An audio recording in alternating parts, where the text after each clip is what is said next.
여러분, 교회에 출석한 지 얼마 되지 않은 사람들이 교회에 와서 가장 많이 듣게 되는 단어가 혹시 무엇인지 아십니까? 그것은 바로 사랑, 그리고 은혜, 축복이라는 단어입니다. 이런 단어들은 세상 속에서 흔히 듣기 쉽지 않습니다. 우리는 흔히 교회에 와서 은혜 잘 받았다, 은혜 많이 받았습니다, 은혜 많이 받아서 감사합니다 라고 말합니다.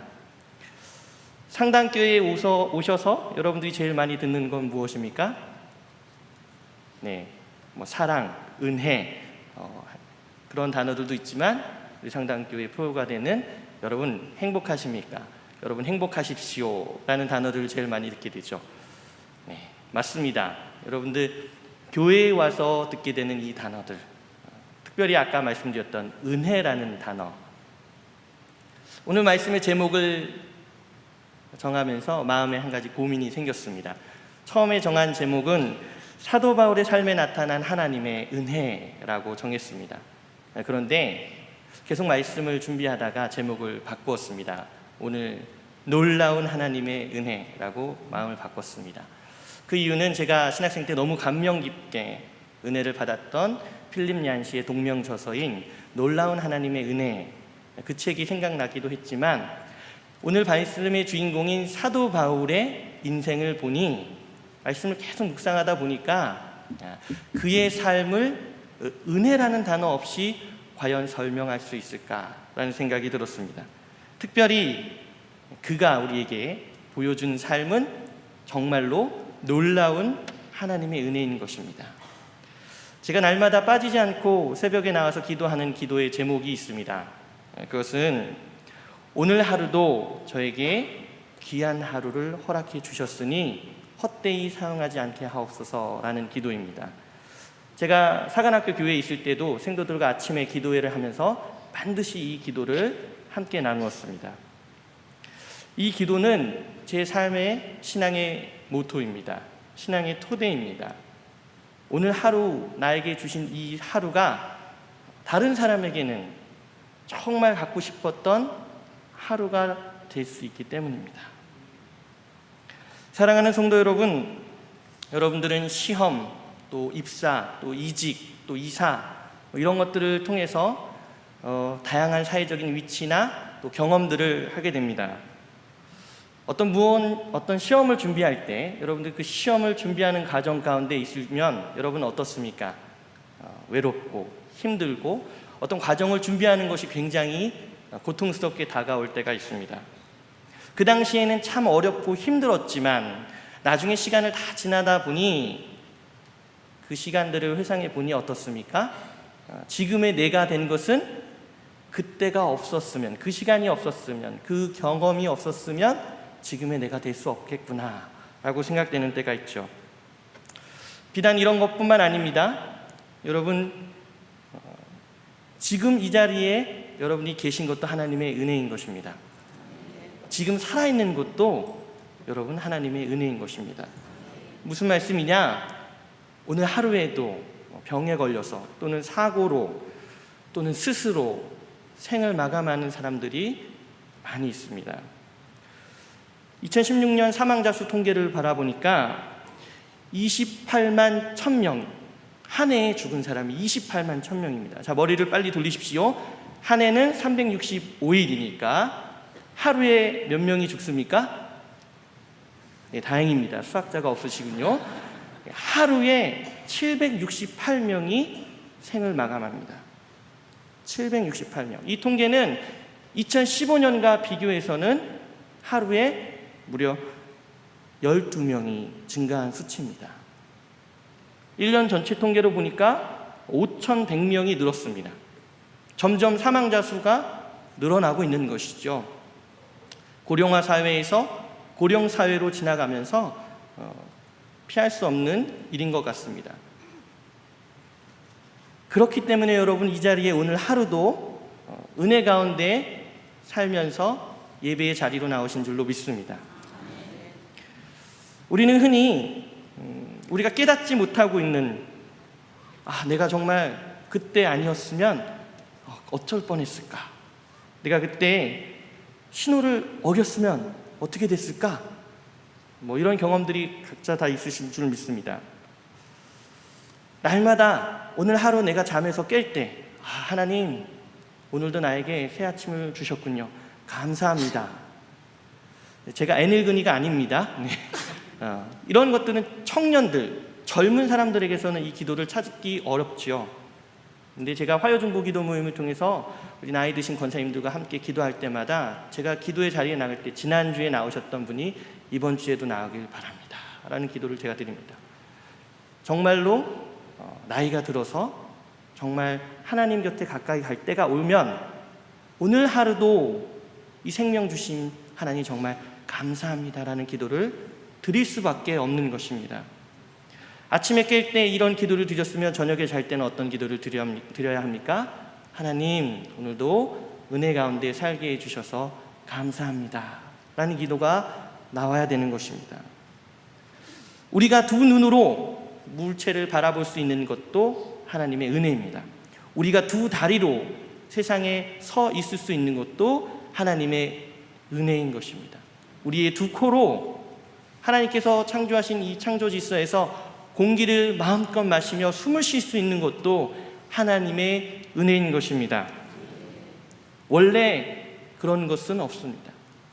모든 것이 다 은혜인 것입니다. 그런데 우리는 그 은혜를 너무 당연하게 생각합니다. 당연하게 생각하는 게 많죠. 요즘 결혼을 안 하는 사람들이 많다 보니까 결혼을 하셨습니까? 라는 질문이 이제는 신뢰가 되는 질문이 됐죠. 예전엔 그런 게 없습니다. 30대 정도 넘으면 다 결혼을 하셨구나. 그렇게 생각이 되죠. 그런데 요즘은 결혼 안 하는 사람들이 많으니까 그런 게 신뢰가 되는 시대가 됐습니다. 당연한 건 없습니다. 은혜도 마찬가지죠. 오늘 본문은 사도 바울이 예수님의 부활에 대해서 언급한 내용입니다. 그야말로 사도 바울의 인생 가운데에 예수님의 부활이 없었으면 지금 사도 바울은 우리가 보고 있는 이 성경책에서 그 이름이 없을 것입니다. 예수님의 부활이 사도 바울에게 과연 어떤 의미가 있을까? 그의 파란만장한 인생 가운데 은혜라는 단어를 뺄 수가 없을 것입니다. 예수님의 부활이 사도 바울에게 그의 삶의 은혜, 그 은혜의 출발점이 되는 것입니다. 신약성경에서 그가 남긴 13개의 서신 가운데 우리가 확인할 수 있는 것은 그의 삶이 온통 다 하나님의 은혜 가운데였다는 것입니다. 그래서 오늘 이 하나님의 은혜, 즉 은혜라는 이 단어에 집중해서 말씀을 나누고자 합니다. 먼저 첫째입니다. 사도 바울의 삶에서 나타난 하나님의 은혜는 바로 사랑입니다. 그것도 십자가의 사랑입니다.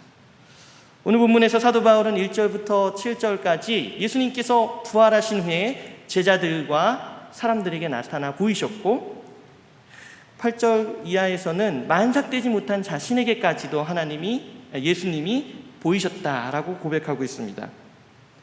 10절 말씀입니다. 우리 함께 읽겠습니다. 시작. 나된 것은 하나님의 은혜로 된 것이니 내게 주신 그 은혜가 헛되지 아니하여 내가 모든 사도보다 더 많이 수고하였으나 내가 된 것은 아니오 오직 나와 함께 하신 하나님의 은혜로라. 아멘. 나의 나된 것은 무엇입니까? 하나님의 은혜로 고백하고 있습니다. 이 고백은 도저히 사도가 될 수 없던 바울이 자신이 어떻게 사도가 될 수밖에 없었는가를 고백하는 장면에서 나옵니다. 그것은 바로 예수님의 은혜 때문이었습니다. 어떤 은혜입니까? 예수님의 부활하심이 있기 위해서는 무엇이 반드시 필요합니까? 십자가가 필요합니다. 예수님의 십자가 사건, 다른 말로 십자가의 사랑, 그 사랑이 없었으면 사도 바울이 될 수 없었다는 것입니다. 누가복음 2장 52절에서 우리 예수님에 대해서 이야기하면서 이런 말씀이 나옵니다. 예수는 그 지혜와 그 키가 자라가며 하나님과 사람에게 더 사랑스러워 가시더라. 아멘. 더 사랑스러워 가시더라. 사랑스러워 가다라는 표현이 바로 은혜로 쓰인 카리스라는 단어입니다. 헬라어 카리스는 다양한 의미가 있습니다. 그런데 오늘 함께 살펴볼 첫 번째가 바로 사랑이죠. 그것도 십자가의 사랑. 결국 우리가 주님께 은혜를 받았다. 이 말은 주님의 사랑으로 우리의 삶이 채워졌다라고 바꿀 수 있는 것입니다. 다시 말해 십자가의 은혜는 하나님의 사랑이라는 것입니다. 죄로 죽을 수밖에 없는 인류를 위해서, 아니 우리를 위해서, 아니 나 자신을 위해서 우리 하나님께서 독생자 예수 그리스도를 이 땅에 보내주시고 십자가에 못 박혀 죽게 하심으로 모든 죄를 대속해 주신 사건, 그 사건이 바로 십자가 사건이고 하나님의 사랑인 것입니다. 이것이 바로 하나님의 은혜인 것입니다. 그러므로 이제는 어떤 죄인이라도 우리 주 예수님을 구주로 고백하기만 하면 죄사함 받고 구원받아 천국 백성이 되는 것입니다. 이 세상에 이보다 더 큰 은혜, 이보다 더 큰 하나님의 사랑이 어디 있겠습니까? 우리가 죄로 말미암아 저주받고 영영 죽을 수밖에 없는 존재임에 분명한데 우리 주님의 십자가의 은혜를 통해 우리가 이 모든 문제를 다 해결받았으니, 그렇죠? 이거보다 더 큰 은혜가 어디 있겠습니까? 사도 바울도 마찬가지입니다. 담에서 도상에서 그가 회심하게 된 결정적인 이유는 주님을 만났기 때문입니다. 주님의 음성을 들었기 때문입니다. 주님의 은혜가 아니었으면 그는 여전히 예수 믿는 자들을 핍박하는 자가 되었을 것이기 때문입니다. 사랑하는 성도 여러분, 제가 좋아하는 찬양 중에 십자가 그 사랑이라는 찬양이 있습니다. 이 찬양은 한이라는 이름을 가진 CCM 가수가 부른 곡인데 그 가사 중 후렴 부분을 제가 여러분들에게 읽어드리겠습니다. 오직 사랑, 그 사랑 때문에 하늘 보자 버리고 십자가 지셨네. 나를 위해 오직 나를 살리기 위해 모든 물과 피 흘리신 예수, 십자가 그 사랑이 나를 정케했고 십자가 그 사랑이 나를 살리셨네. 십자가 크신 그 능력이 죽음 이기셨고 그 십자가 나를 일으키네. 지금 흘러나오는 BGM이 그 찬양입니다. 너무나 은혜롭고 너무나 감동적인 찬양이죠. 여러분, 이 찬양의 가사를 제가 읽어드렸는데 들으시면서 어떤 생각이 드셨습니까? 무엇이 느껴지십니까? 십자가 그 사랑이 라고 얘기했을 때 믿는 우리에게는 그것이 그냥 단순히 단어로만 그치는 것이 아니라 하나님의 은혜로 느껴지는 것입니다. 예수님을 믿는 자들을 핍박하던 길리기아 다소 출신 베냐민 지파 유대인 사울, 유력한 율법교사 가말리엘의 문화생이자 로마 시민권이었던 그가 이제는 아무도 알아주지 않는 그저 평범한 사람 바울이 되었습니다. 그런데 그가 이방인의 사도로서 불릴 수 있게 해준 결정적인 사건은 바로 십자가 그 사건, 그 사랑 때문인 줄 믿습니다. 그래서 사도 바울은 오늘 10절 함께 읽었던 마지막에 이것은 내가 한 것이 아니다, 내 공로가 아니다, 내 능력이 아니다 라고 말하는 것입니다.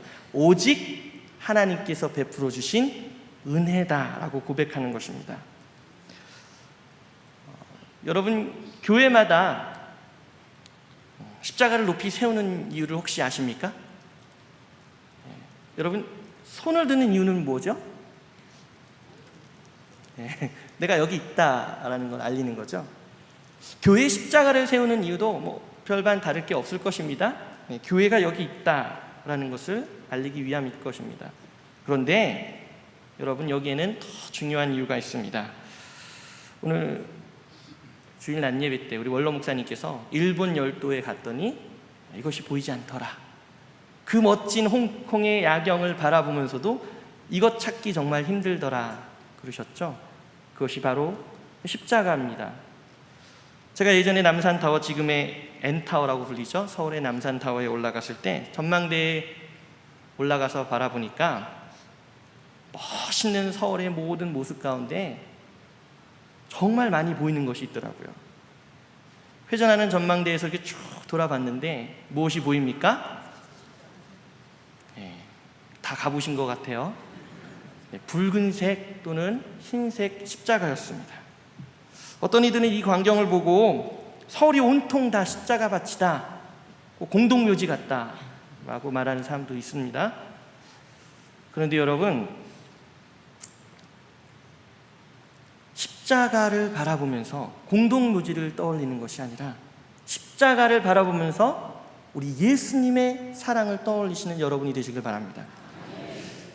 예수님의 십자가 사랑을 떠올리는 우리가 될 때에 세상이 다 손가락질하지만 주님께서는 그 손가락질하는 사람들의 손을 꺾으시고 이 땅 가운데에 주님 나라를 세워주실 것이라 믿습니다. 두 번째입니다. 사도 바울의 삶에 나타난 하나님의 은혜. 두 번째 은혜는 감사입니다. 사도 바울의 삶에서 하나님이 사도 바울 되게 하신 그 은혜, 카리스라는 단어가 여기에서 감사라고 쓰입니다. 사도 바울의 삶은 언제나 감사가 넘친 삶이었습니다. 사도 바울이 골로새 교회에 보낸 편지인 골로새서 3장 16절에 이렇게 나옵니다. 그리스도의 말씀이 너희 속에 풍성히 거하여 모든 지혜로 피차 가르치며 권면하고 시와 찬미와 신령한 노래를 부르며 마음에 감사함으로 하나님을 찬양하고, 여기서 마음에 감사함으로 라는 이 단어가 카리스라는 단어를 사용했습니다. 하나님께서 죽을 수밖에 없는 유한한 생명을 가진 우리에게 영생을 허락해 주신 것, 이것이 바로 은혜인 줄 믿습니다. 사도 바울이 에베소 교회에 보낸 편지인 에베소서 2장 8절에서 9절 말씀에 이렇게 나옵니다. 너희는 그 은혜에 의하여 믿음으로 말미암아 구원을 받았으니 이것은 너희에게 난 것이 아니요 하나님의 선물이라. 행위에서 난 것이 아니니 이는 누구든지 자랑하지 못하게 함이라 라고 말씀하고 있습니다. 은혜에 의하여 믿음으로 구원받았고, 이것이 오직 무엇으로 주어졌습니까? 선물로 주어졌다라는 겁니다. 여러분, 선물 받는 거 좋아하십니까? 다들 안 좋아하시는 것 같네요. 네, 전 좋아하는데, 선물을 받은 사람이 선물을 주는 이에게 가져야 되는 마음이 무엇일까요? 선물을 받게 되면 우리가 뭐라고 인사하죠? 네, 감사합니다 하잖아요. 바로 감사하는 마음이죠. 그 선물이 크든지 작든지 비싸든지 비싸지 않든지 선물을 받은 사람은 선물을 주는 이에게 감사하는 마음을 가져야 합니다. 제가 딸을 3명 키우고 있습니다. 연중 선물을 꼭 챙겨줘야 하는 날들이 있습니다. 물론 여기에는 딸들의 생일도 포함되죠. 거기에다가 성탄절 선물, 자기들이 예수님 드릴 것도 아닌데 성탄절 선물도 줘야 되고, 명절 선물, 자기들이 저희 부모님도 아닌데 명절 때 또 선물을 또 달라 그러고, 비가 오면 비가 온다고, 날씨가 좋으면 좋다고, 이런저런 핑계와 이유들을 대면서 선물을 받고자 합니다. 선물을 줄 때 여러분, 감사하는 마음을 받는 사람이 가져야 된다고 그랬죠. 제 딸들에게 제가 선물을 주는데 기분이 상할 때가 있습니다. 이런 말을 할 때죠.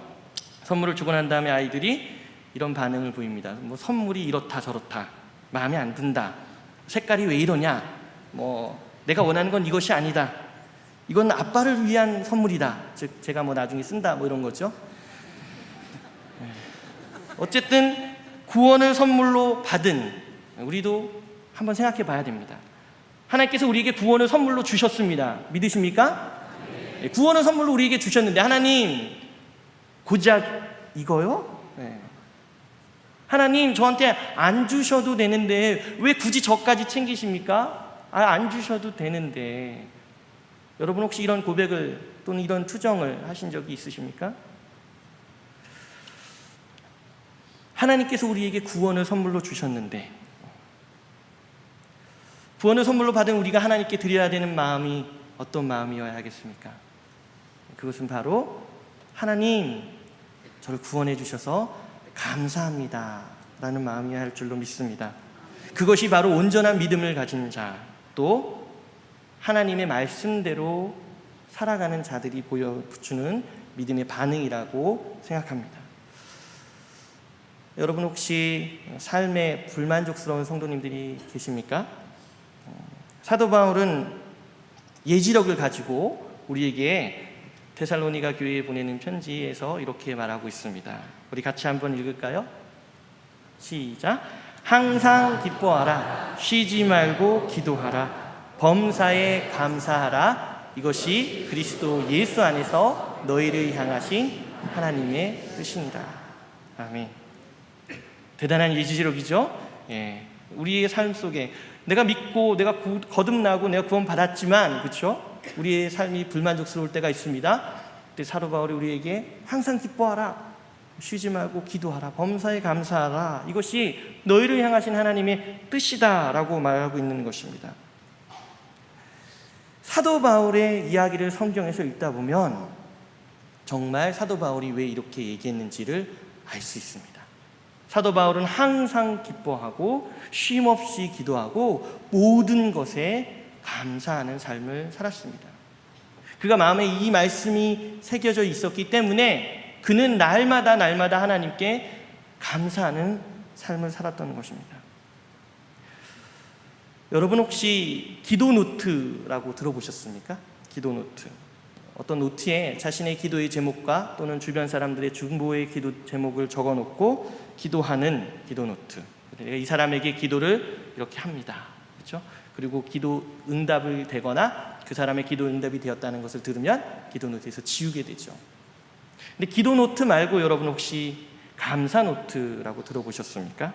못 들어보신 분은 포털에 감사 노트 치면 딱 뜹니다. 예쁜 포장이 되어 있는 감사 노트를 확인할 수 있어요. 감사 노트, 날마다 기도 노트를 작성하듯 하루하루 은혜 주시는 그 하나님의 감사하며 감사의 제목들을 적는 것. 제가 결혼하고 나서 얼마 안 있다가 저희 장모님께서 저를 부르셔서 이렇게 말씀하십니다. 하나님 감사합니다를 날마다 입술로 고백하고 노트에 한번 적어보라는 것입니다. 날마다 하나님 감사합니다. 하나님 감사합니다. 혹시 저희 장모님께서 사위 우리 딸을 잘 봐주게, 또는 우리 귀한 딸을 데려가줘서 참 감사해, 이런 마음으로 저한테 하신 말씀이 분명 아니겠죠.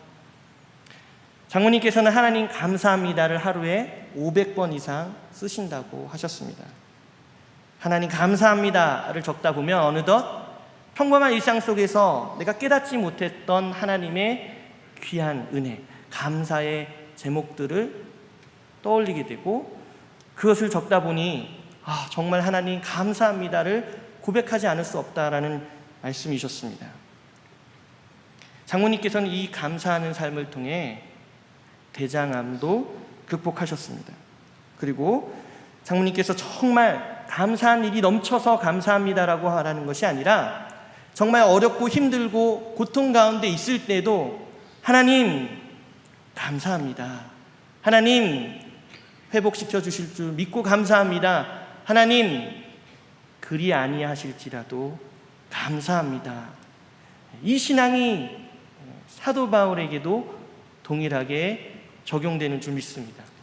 사도 바울의 삶이 정말 파란만장했죠. 근데 어떻게 그가 그렇게 감사하는 삶을 살 수 있었을까? 여러분, 제가 이 시간에 이 자리에서 설교할 수 있는 이유는 제가 공기를 가슴으로 들이마셨기 때문에 그렇습니다.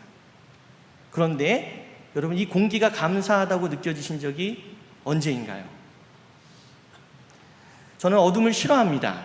전 밝은 곳을 좋아하는데, 여러분 덥다고 왜 이렇게 오늘 뜨거워, 그렇게 불평하지 않으십니까?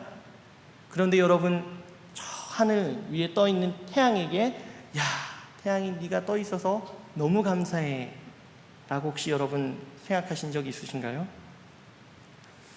이런 것들이 있는 것은 너무나 당연하기 때문에 아마 이 자리에 앉아 계신 여러분들도 이것이 정말 감사하다, 공기가 있어서 감사하다, 정말 태양이 있어서 감사하다, 이런 생각이나 마음을 먹으신 적이 별로 없으실 것입니다.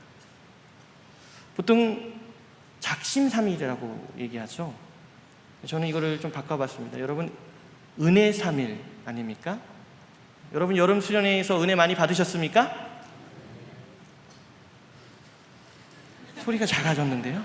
다시 한번 묻겠습니다. 여러분, 여름 수련회를 통해 하나님의 충만한 은혜를 받으셨습니까? 네. 은혜 3일. 하나님께 은혜 받았는데 그게 3일도 못 가는 거죠. 3일? 3시간도 못 가는 경우도 있죠. 수련회 마치고 막 가는데 저 앞에 신호가 걸렸는데 저 차는 왜 안 가는 거야? 빵빵 은혜가 막 날아가죠. 마음에서 사라지는 거 아닙니까? 너무나 당연하기 때문에 마치 그것이 없는 것은 한 번도 생각해 보지 않는 것처럼 여러분들의 삶 속에 지금 하나님의 은혜가 있는 것이 너무나 당연하다고 느껴서 그것이 감사한 줄 여러분 못 느끼고 계신 건 아닙니까? 16세기 영국의 수필가였던 아이작 월턴이라는 사람이 감사에 대해서 이렇게 말했습니다. 하나님이 거하시는 곳이 두 곳이 있는데 하나는 천국이요 다른 하나는 감사하는 사람의 마음이다. 사랑하는 성도 여러분, 여러분의 마음에 하나님이 거하시는 줄 믿습니다. 헬렌 켈러는 감사에 대해서 이렇게 고백했습니다. 우리가 가진 것 때문에 감사하는 것이 아니요 지금의 나된 것으로 인해 감사한다. 우리는 헬렌 켈러의 삶에 대해서 책이나 이야기 등을 통해서 잘 알고 있습니다. 그녀가 가진 게 많아서 또는 그녀가 평범한 사람이었다면 아마 그녀의 이런 고백을 듣고 감동이 되지 않았겠죠. 보지 못하고 듣지도 못하고 심지어 말하지도 못했던 그녀가 설리반 선생님을 만난 후에 여전히 보지 못하고 듣지 못하지만 간단하게 의사소통을 할 수 있게 된 그녀, 그런 그녀가 지금의 나된 것으로 인해 감사합니다 라고 고백하고 있는 것입니다. 사도 바울도 마찬가지입니다. 그 당시 세상적으로 어느 하나 빠질 것 없었던 정말 잘 나갔던 그가 이제 세상에서 정말 보잘것없는 사람이 되었는데 세상 그 누구도 그를 알아주지 않습니다. 그런데 그가 하는 고백이 바로 나의 나된 것은 다 하나님의 은혜라고 고백하고 있는 것입니다. 사랑하는 성도 여러분, 늘 감사하는 삶을 살았던 바울, 그랬던 그였기에 감옥에 갇혀서도 그가 기도하고 찬양할 수 있었던 것입니다. 데살로니가전서 5장에 아까 읽었던 그 말씀, 항상 기뻐하고 쉬지 말고 기도하고 범사에 감사하는 삶. 사도 바울이 그런 삶을 살 수 있었던 건 날마다 하나님께 감사하는 마음을 가졌기 때문입니다. 그리고 그 하나님께서 그의 삶을 날마다 감사하는 삶으로 바꾸어 주셨기 때문입니다. 마지막입니다. 사도 바울의 삶에 나타난 하나님의 은혜, 그 은혜 카리스라는 단어가 이번에는 아름다움으로 나타납니다. 아름다움이라, 카리스라는 단어가 아름다움으로 쓰인 구절이 있습니다. 우리 베드로전서 2장 19절 말씀 우리 함께 읽을까요? 시작. 부당하게 고난을 받아도 하나님을 생각함으로 슬픔을 참으면 이는 아름다우나. 이는 아름다우나. 이 아름다우나가 카리스라는 단어로 쓰였습니다. 하나님으로부터 은혜를 받는다는 것은 하나님의 아름다움을 덧입는 것입니다. 사랑하는 성도 여러분, 여러분은 무엇에서 아름다움을 느끼십니까? 혹시 미국의 대중가수이자 팝의 여왕 마돈나를 아십니까? 여기서 마돈나를 알면 아재와 줌마의 기준이 되는 거 아시죠? 네, 모르는 표정들 같습니다. 네, 저 사진에 나온 마돈나, 저 사진 고르기 정말 어려웠습니다. 구글에 가서 마돈나 이름을 치면요, 정말 교회에 과연 올릴 수 있는 사진이 있을까? 계속 찾았습니다. 여기서 흔히 마돈나, 팝의 여왕, 제가 그랬죠? 그녀는 전 세계에 돌아다니면서 콘서트합니다. 그녀의 음반은 정말로 불티나게 팔리고 있고, 그녀가 불렀던 노래의 음원은 여러 사람들에 의해서 다운로드되고 실시간 스트리밍으로 사람들에게 들려줍니다. 그녀가 가는 곳마다 온갖 매스컴이 그녀의 뒤를 쫓습니다. 그런데 여러분, 세계적인 가수 마돈나, 그녀가 과연 아름다운가? 그녀가 아름답다라고 말하기에는 조금 어울리지 않는 것 같아요.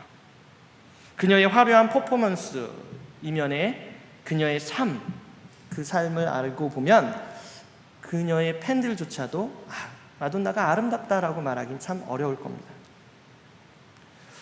여기 다른 이가 한 명 있습니다. 누군지 아시죠? 잘 모릅니까?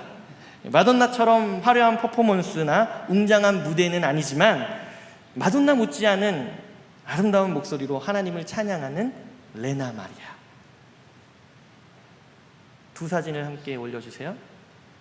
마돈나와 레나 마리아, 누가 더 아름답습니까?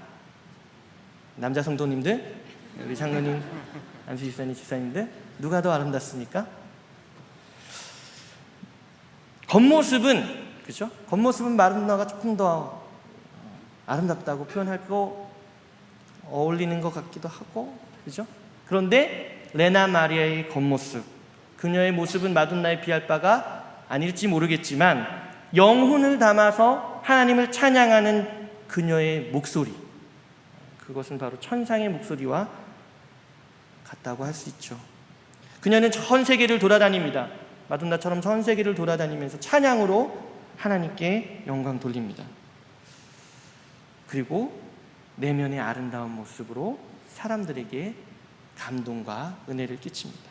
진정한 아름다움은 눈이 아니라 마음으로 보는 것이다 라는 말이 있습니다. 사실 저도 제 아내를 처음 본 19년 전에 아내의 내면의 아름다움에 빠졌다라고 믿거나 말거나. 사랑하는 성도 여러분, 은혜는 사람을 아름답게 합니다. 이런 면에서 은혜는 흔한 감동과 분명하게 구별됩니다. 은혜가 감동을 포함할 수 있지만 감동은 은혜가 될 수 없는 것입니다. 많은 사람들이 은혜와 감동을 혼동합니다.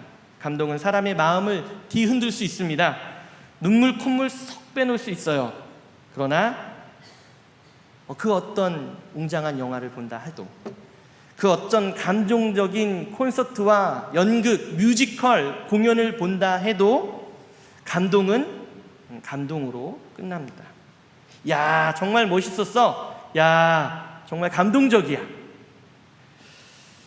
그러나 은혜는 믿는 자에게 감동의 차원을 넘어서서 그 사람을 변화시키는 줄 믿습니다. 바로 예수님의 제자들이 그랬죠.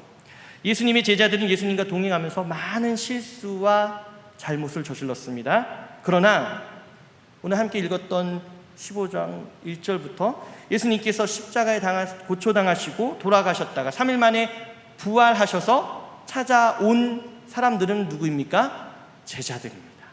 제자들에게 예수님께서 나타나셨습니다. 부활하신 예수님이 제자들을 다시 만나 주셨을 때 그것은 감동일까요? 은혜일까요? 부활하신 예수님을 만난 제자들은 감동이 아닌 은혜를 경험했습니다. 그리고 예수님이 승천하신 후에 제자들의 삶은 전혀 다르게 바뀌죠. 은혜의 삶을 살아가게 됩니다. 지금도 성경 속에서 은혜 받고 복음 증거의 삶을 살아갔던 제자들의 이야기를 확인할 수 있습니다. 다시 말해 부활하신 예수님을 만난 후 참된 감격과 은혜를 경험한 제자들, 그들이 보여준 삶은 그냥 감동에 머문 것이 아니라 자신의 온 삶을 내어 던지면서 예수님께서 보여주신 그 하나님의 사랑을 전하는 것, 복된 소식을 전하는 삶에 투신했던 그들의 모습인 것입니다. 구약성경 이사야 52장 7절에 보면 이런 구절이 있습니다. 우리 함께 읽을까요? 시작. 좋은 소식을 전하며 평화를 공포하며 복된 좋은 소식을 가져오며 구원을 공포하며 시온을 향하여 이르시 내 하나님이 통치하신다 하는 자의 산을 넘는 발이 어찌 그리 아름다운가. 여러분, 무엇이 아름답다고 합니까? 발이 아름답습니까? 근데 그 사람의 발이 어떤 발입니까? 복음을 들고 산을 넘는 자, 그 사람의 발이 아름답다라고 말하는 것입니다. 이 구절을 읽을 때 저는 마음속에 떠오르는 찬양이 있습니다. 복음 들고 산을 넘는 자들의 발길. 복음 들고 산을 넘는 자들의 발길 아름답고도 아름답도다. 평화 전하며 복된 소식을 외치네. 주 다스리시네. 여기까지. 그 다음은 너무 높아요. 너무 높아요. 복음 들고 산을 넘는 자들의 발길. 뭐라고 얘기합니까? 아름답다. 아름답다. 복음 들고 산을 넘는 자들의 발길이 아름답다. 2000년 전에 소아시아 여러 곳을 돌아다니면서 이방인들의 사도로서 헌신했던 사도 바울의 아름다운 모습이 여러분 떠오르지 않습니까? 황혼의 해질 무렵에 복된 소식을 전하기 위해 산을 오르는 모습, 거친 풍랑 가운데서 복된 소식을 전하기 위해 배에 오르는 사도 바울의 뒷모습, 예수님을 믿는 자들을 핍박하는 자들을 피해서 성벽에서 광주리에 매달려 내려오면서도 예수님을 믿는 자들을 바라보며 밝은 미소를 띤 얼굴로 쳐다보며 다음에 다시 올게, 내가 너희를 위해 기도할게 라고 말하는 사도 바울의 모습. 바로 이 모습이 나의 나된 것은 다 하나님의 은혜라고 고백하는 사도 바울의 아름다운 모습인 줄로 믿습니다. 이제 말씀을 맺겠습니다. 사랑하는 성도 여러분, 사도 바울이 고백한 나의 나된 것은 놀라운 하나님의 은혜다. 그가 받은 십자가의 사랑, 그것이 놀라운 하나님의 은혜다. 구원하심에 대한 감사, 날마다 감사합니다, 날 구원해 주셔서 감사합니다라고 고백했던 놀라운 하나님의 은혜. 그가 회심한 후에 평생토록 노력했던 복음을 전하는 자, 그 자의 발, 그 발을 바라봤을 때 정말 아름다운 복음 증거자의 발, 그가 갔던 모든 곳에서 보여주었던 놀라운 하나님의 은혜. 사도 바울의 삶은 하나님의 은혜의 연속이었습니다. 그렇다고 사도 바울에게 어려움이 없었습니까? 힘듦이 없었습니까? 고난이 없었습니까? 고통이 없었습니까? 배고픔이 없었습니까? 따돌림이 없었습니까? 돌에 맞아가면서까지도 복음을 전하려 했던 그의 삶, 정말 파란만장한 삶이었습니다. 그런데 그가 그 삶을 다 되돌아보면서 고백하는 한마디, 나의 나된 것은 다 하나님의 은혜였습니다. 우리 상당교회 성도 여러분, 여러분의 삶도 이런 고백이 나오는 삶이 되길 축복합니다. 여러분의 삶 가운데 우리 한 놀라운 하나님의 은혜가 충만하길 축원합니다. 함께 기도하겠습니다. 사랑과 은혜가 풍성하신 하나님, 오늘도 우리를 하나님이 주시는 은혜와 감격 속에 살아가게 해주셔서 감사드립니다. 항상 나의 삶이 내 것이 아님을 깨닫고 하나님의 주권과 은혜 가운데 살아가게 인도하여 주옵소서. 예수 그리스도의 십자가 사건, 그 사랑으로 인해 그것을 믿음으로 구원받음에 감격하며 항상 감사하고 언제나 아름다운 믿는 자의 모습으로 세상 속에 나아가 당당하게 복음을 증거하며 빛과 소금된 역할을 감당하는 주의 믿음의 백성들 될 수 있도록 인도하여 주시옵소서. 예수님의 이름으로 기도드립니다. 아멘.